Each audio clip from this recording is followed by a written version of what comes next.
On this episode, I talk about my design school's education system and the modules that I took in year 1.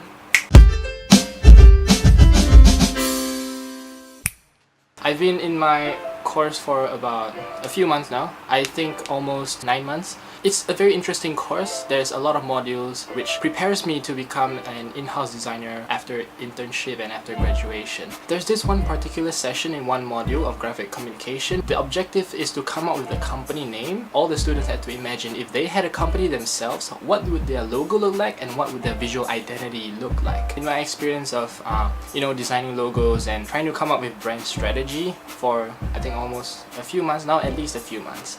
Coming up with a logo, like self-branding in general, is really difficult. And asking a bunch of students with no experience in logo design to brand themselves is really difficult. If you're a logo designer or a brand strategist, the most difficult thing is to brand yourself. I think the problem here is that we have like a subjective point of view of ourselves, and we are not encouraged to seek feedback from people to find out what people think of us. And even if they do, even if they encourage seeking feedback about the perceptions of other people of ourselves, it is not very much because we only know each other, our peers, we only know each other for about a few months when that brief was given to us. The flaw here is the subjectivity. We won't know what our personal brand will look like.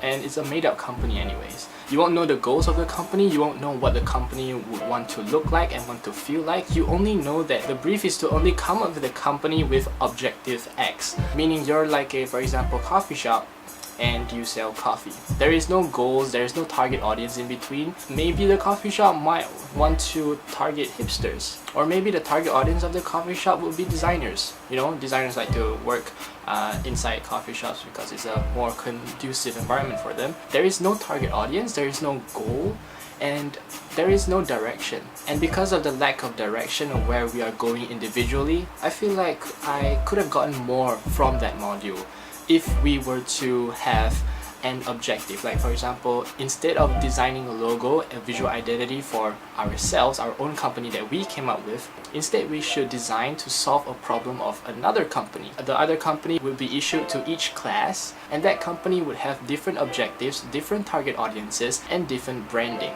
It is ironic, but it's true at the same time. It is so much more easier to design a visual identity for another person's company instead of, self-branding and self-designing your visual identity and logo design, because you have the leverage of the outside perspective, and so it will be easier for you to receive feedback from other people and what other people think about the brand and the company, and it's easier for you to solve their problem of the lack of visual identity. I don't know if I make sense or not, but the point of this video is that I feel like I would have gotten more out of that module if we were to have briefs that tells us, oh, you are designing for this company's visual identity, this is their target audience, they're struggling with this, maybe they want to change their target demographic, but they have these customers that they want to get rid of and they want to switch to another target audience, and this is how they want to project their brand. They're bubbly, they're energetic, they're hipsterish, and they like to challenge the status quo, and so you have to design a visual identity that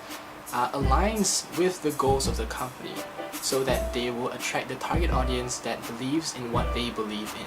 I think if we received that type of brief, instead of trying to self-brand ourselves, it will be a much more easier process for us because we can do research up front. We know what the problems are, so we practice problem-solving skills using design. And finally, it is much more easier to design a visual identity for a company that is not yours.